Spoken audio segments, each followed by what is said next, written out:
Minsan ang pinakamalaking kabutihan ay galing sa taong walang-wala.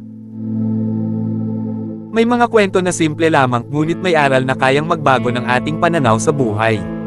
Narito ang 6 na kwento ng kabutihan, sakripisyo, at pag-asa na maaaring umantig sa inyong puso.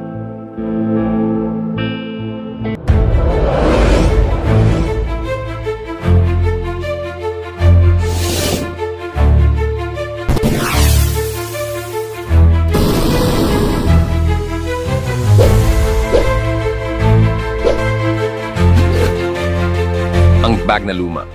Ang maliit na kabutihan ay may malaking gantimpala. Isang batang lalaki, si Marco, ay nag-aaral sa elementarya. Araw-araw siyang pumapasok sa eskwela bit-bit ang isang lumang bag na halos punit-punit na. Madalas siyang tuksuhin ng kanyang mga kaklase. "Marco, kailan ka bibili ng bagong bag?" sabi nila habang nagtatawanan. Ngunit kahit na ganoon, tahimik lang si Marco at ngumiti. Hindi siya sumasagot, ngunit sa puso niya, alam niya ang dahilan kung bakit hindi niya kayang bumili ng bago.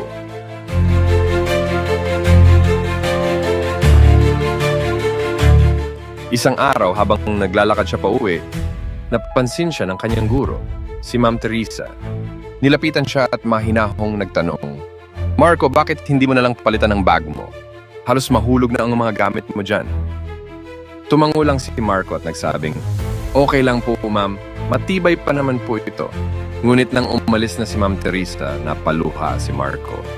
Sa bahay, nadatnan niya ang kanyang nanay na pagod galing sa pagtitinda sa palengke. Nakita ng nanay ang luha sa mata ng anak. "Marco, bakit ka umiyak?" tanong nito. Umiling lang si Marco at nagsabing, "Wala po, Nay. Napagod lang po ako sa klase." Ngunit sa isip niya, ayaw niyang dagdagan pa ang iniisip ng kanyang ina. Alam niyang hirap na ito sa buhay. Kinabukasan, pumasok ulit si Marco sa eskwela. Habang naglalakad siya, may nakita siyang malaking bag na mamahalin na nahulog mula sa sasakyan. Huminto siya at pinagmasdan ito. Sa isip niya, kung iuwi ko ito, wala nang mangungutya sa akin. Magiging masaya si nanay. Ngunit pinili niyang hanapin ang may-ari. Nagtanong-tanong siya hanggang sa maibalik niya ito sa tamang tao. Ang may-ari ay isang matandang lalaki na sobrang tuwa at sinabing, "Salamat, iho. Napakahalaga ng bag na ito sa akin."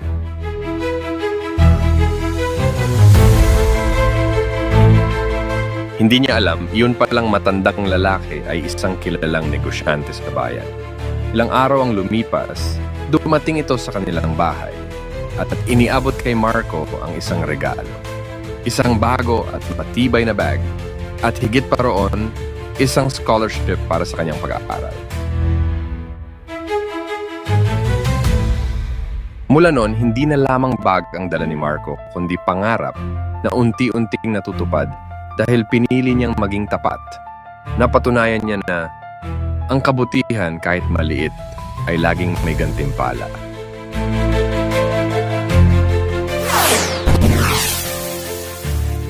Kaibigan, kung bago ka pa lang sa video na ito ay huwag kalimutan mag-subscribe at pindutin lamang po ang notification bell sa ibaba para laging kang updated sa susunod na video. Maraming salamat po.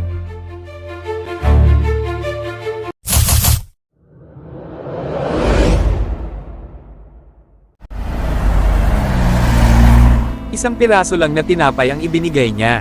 Pero makalipas ang 20 taon, may bumalik na hindi niya inaasahan.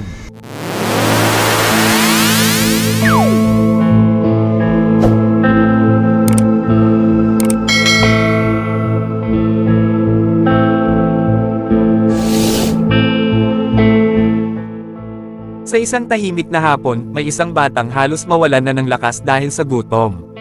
Wala siyang pera, wala ring malapitan. Ang tanging laman ng puso niya ay pag-asang may tutulong. Napansin siya ng isang mabait na babae mula sa munting panaderya. Walang tanong, walang kapalit. Iniabot niya ang isang pirasong tinapay at isang basong tubig. Sa sandaling iyon, hindi lang tiyan ang nabusog, kundi pati ang pusong matagal nang naghihintay ng kabutihan.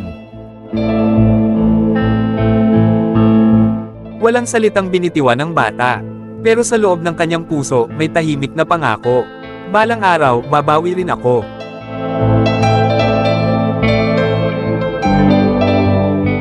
Lumipas ang 20 taon. Ang batang minsang nagutom. Ngayon ay isa ng matagumpay na doktor. Ngunit kailanman, hindi niya nakalimutan ang isang pirasong tinapay na nagligtas sa kanya noon.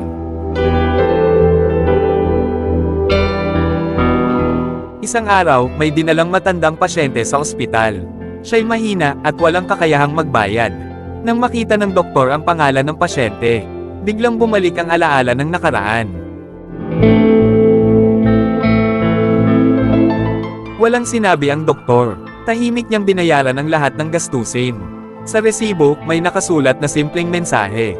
Bayad na ito ng isang pirasong tinapay, 20 taon na ang nakalipas. Hindi niya akalaing ang munting kabutihan na ginawa niya noon ay babalik ng higit pa sa kanyang inaasahan. Dahil ang tunay na kabutihan hindi kailanman nawawala, bumabalik ito sa tamang panahon. Kung may pagkakataon kang gumawa ng mabuti ngayon, gawin mo na, dahil hindi mo alam, baka ito ang magliligtas sa iyo balang araw. Isang batang nagutom, isang pirasong tinapay, at isang kabutihang bumalik makalipas ang 20 taon. Ang kwentong ito ay paalala na ang maliit na tulong ay may malaking epekto sa hinaharap. Kaibigan, kung umabot ka hanggang dulo at nadama mo ang mensahe ng kabutihan, pag-asa, at karma, ay huwag kalimutang mag-subscribe dito lang sa Gerald Discovery Channel para sa mas marami pang kwentong may aral. Thank you for watching and supporting Gerald Discovery Channel. Abangan every Friday at 7 p.m.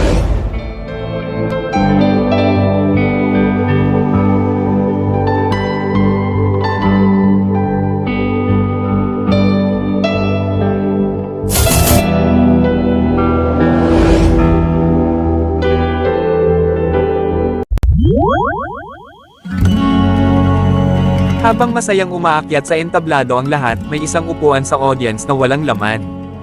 Akala ng lahat, pabaya, ang tatay niya. Pero ang totoo, siya ang dahilan kung bakit may diploma ang anak niya.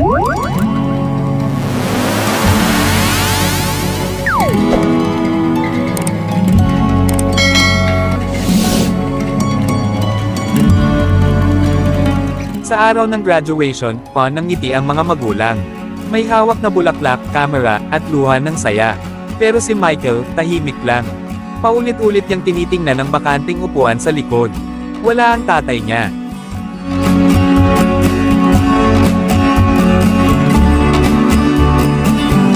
Bulungan ng mga tao, hindi man lang umattend ang tatay. Kawawa naman ang bata. Masakit, pero mas masakit dahil alam ni Michael ang dahilan.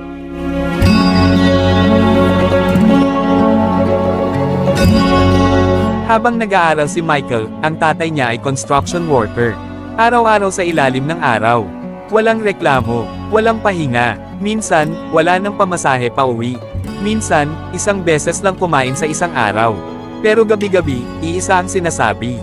Anak, mag-aral ka. Kahit mapagod ako, basta umangat ka.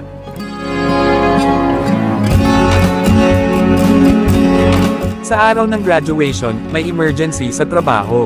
Kung hindi papasok ang tatay, walang sahod. At ang sahod na iyon, pambayad ng huling tuition at rente sa bahay. Kaya pinili niyang magtrabaho, hindi dahil ayaw niya, kundi dahil mas mahal niya ang kinabukasan ng anak niya kaysa sa sariling saya. Pag-uwi ni Michael, nadatnan niya ang tatay niya. Pagod, marumi ang damit, pero nakangiti. Tahimik na iniabot ni Michael ang diploma. Napaupo ang tatay, at napaiyak. Pasensya na anak, hindi ako naka-attend. Tay, ikaw po ang dahilan kung bakit ako nakaakyat sa entablado.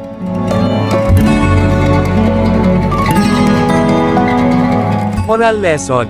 Hindi lahat ng bayani nakikita sa entablado. May ilan nasa likod ng pawis, pagod, at sakripisyo.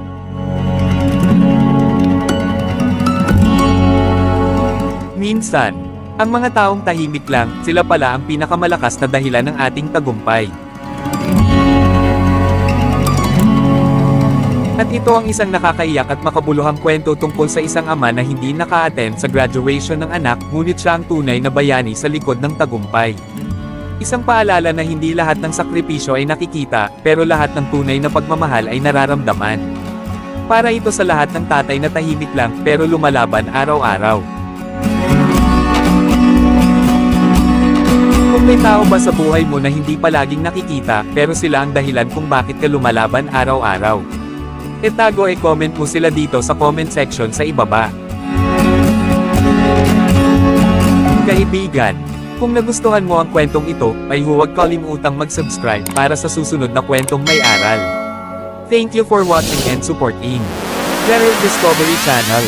Abangan every Friday at 7 PM. Maraming salamat po.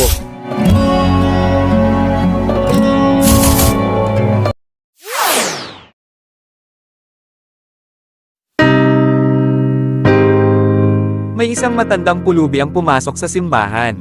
Marumi, tahimik, walang pumapansin.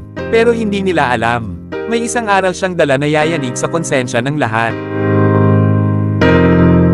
Ito ang kwento ng kabutihang hindi nakita ng mata, at pananampalatayang sinukat ng puso. Ang matandang pulubi sa simbahan. Ang aral na hindi nakita ng lahat.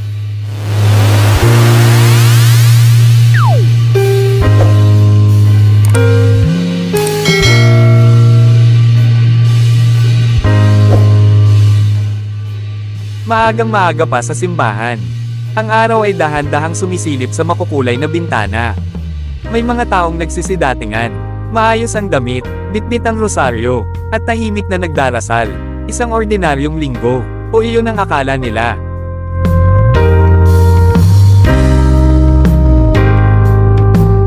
Biglang bumukas ang pinto ng simbahan. Pumasok ang isang matandang pulubi. Kumpas ang damit, may sugat ang kamay, at amoy ng lansangan ang dala niya. Unti-unting tumahimik ang simbahan. Hindi dahil sa paggalang, kundi dahil sa paghusga. May babaeng napangiwi. May lalaking umiwas ng tingin.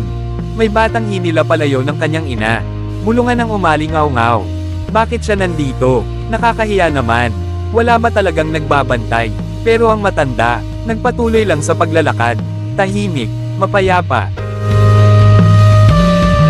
Lumuhod ang matanda sa huling upuan. Walang alahas, walang handog, walang magandang kasuotan. Tanging luha at panalangin. Panginoon, salamat sa isa na namang araw. Hindi man ako mayaman. Alam kong hindi mo ako iniwan. Tahimik ang lahat, pero walang nakinig. Habang nagsisimula ang misa, napansin ng isang lalaki ang pulubi. Lumapit siya, may inis sa boses. Hindi ka pwedeng manatili rito. Lumabas ka na lang. Ang matanda ay tumingin sa kanya. Hindi galit ang mata, kundi lungkot at pag-unawa. Mahinahon niyang sinabi, "Anak, dito ko lang nararamdaman na may tumatanggap pa sa akin." Napatigil ang lalaki, ngunit nanaig ang hiya at pride. Tinulungan niya ang matanda palabas, habang ang iba, nanatiling tahimik. Pag-akyat ng pari sa pulpito, hindi siya agad nagsalita, tumingin siya sa pintuan ng simbahan. At dahan-dahang sinabi, "Mga kapatid, kanina, may isang taong pumasok dito upang manalangin. Ngunit siya ang ating pinalayas. Napayuko ang marami." Hindi sinusukat ng Diyos ang pananampalataya sa damit, hindi sa estado ng buhay, kundi sa puso. Kung si Kristo ay muling bumaba ngayon, sigurado ba tayo na makikilala natin siya? Tumulo ang luha ng ilan. Tahimik ang simbahan. May tumakbo palabas, hinabol ang matanda, ngunit wala na siya, tanging malamig na hangin, at mabigat na konsensya ang naiwan. Minsan, ang mga taong minamaliit natin, sila pala ang may pinakamalalim na pananampalataya, at ang mga unang humuhusga, sila ang huling nakakaintindi. Ang tunay na kabutihan, hindi naghahanap ng papuri, tahimik lang itong umiiral sa puso. Ito ay isang kwento ng pananampalataya, pagpapakumbaba at tunay na kabutihan, na magpapaalala sa atin kung sino ba talaga ang dapat tanggapin. Kung ikaw ang nasa simbahan noon, tatanggapin mo ba ang matandang pulubi o iiwas ka rin? I-comment mo ang sagot mo. Basahin ko lahat ng komento ninyo. Thank you for watching and supporting. Gerald Discovery Channel. Abangan. Every Friday at 7 p.m.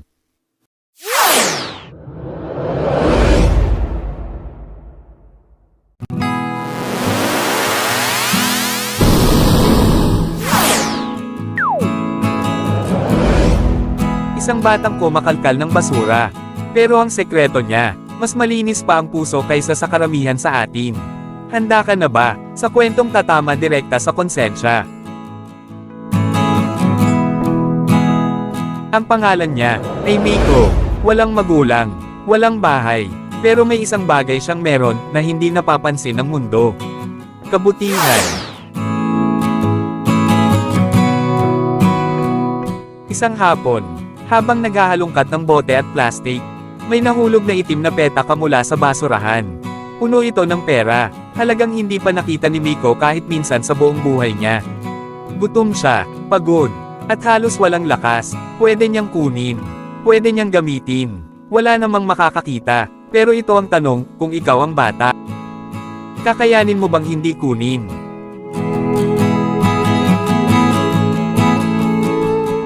Hindi niya alam kung bakit pero hindi kinaya ng konsensya niya.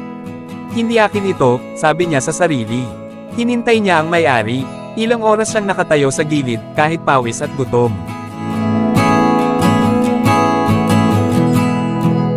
Hanggang sa may isang lalaking halos maiyak, hinahanap ang pitaka niya. Nakakita ka ba ng itim na pitaka, Tutoy? Nandun ang pera para sa operasyon ng anak ko. Sa sandaling iyon, agad iniabot ni Miko ang pitaka, at hindi nang hingi ng kapalit. Ngiti lang ang binigay niya. Bakit mo ibinalik? Pwede mo naman itong kunin. Kasi, hindi po sa akin. Sagot ni Miko. Umalis ang lalaki, pero hindi siya nakalimot. Kinabukasan, bumalik siya, pero hindi na siya ordinaryong mamimili. Para sa'yo to, Miko. Dahil sa ginawa mo, gusto kitang tulungan. Sa loob ng sobre, may maliit na papel. Nakalagay, simula ngayon, ako na ang magiging tatay mo. Hindi alam ni Miko na ang kabutihan niyang ginawa, babago pala sa buong buhay niya. Sa mundo ngayon, maraming taong may pera. Maraming taong may ginhawa. Pero ang tunay na mayaman, yung kayang tumulong kahit wala na silang maibigay. At minsan, isang maliit na kabutihan, sapat na para baguhin ang kapalaran ng isang tao.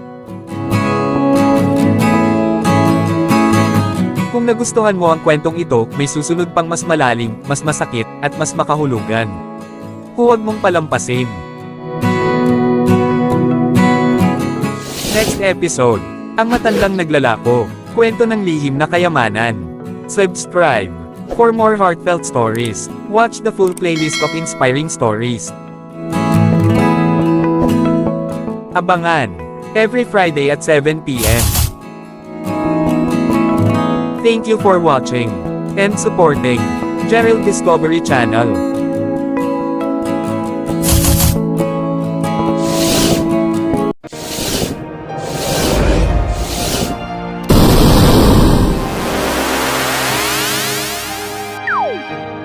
Ang Matandang Naglalako, isang lihim na kayamanang nagpaluha sa buong barangay.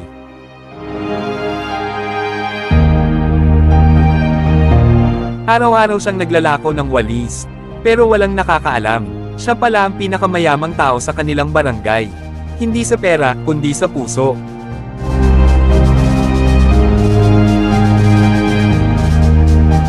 Sa isang maliit na baryo, may matandang kilala ng lahat bilang si Lolo Temyong.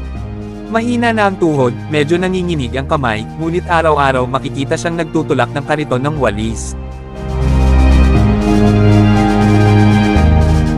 Walang araw na lumilipes na hindi siya naglalako.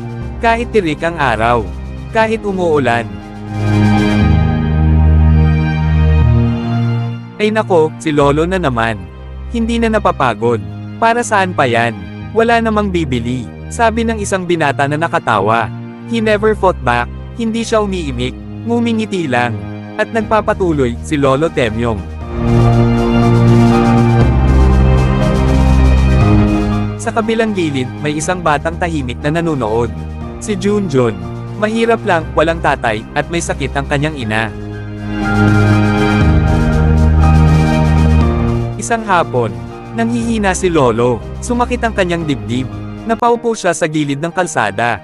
Ang batang si Junjun ay nataranta. Lolo, Lolo, huwag po kayong huminga ng mabilis.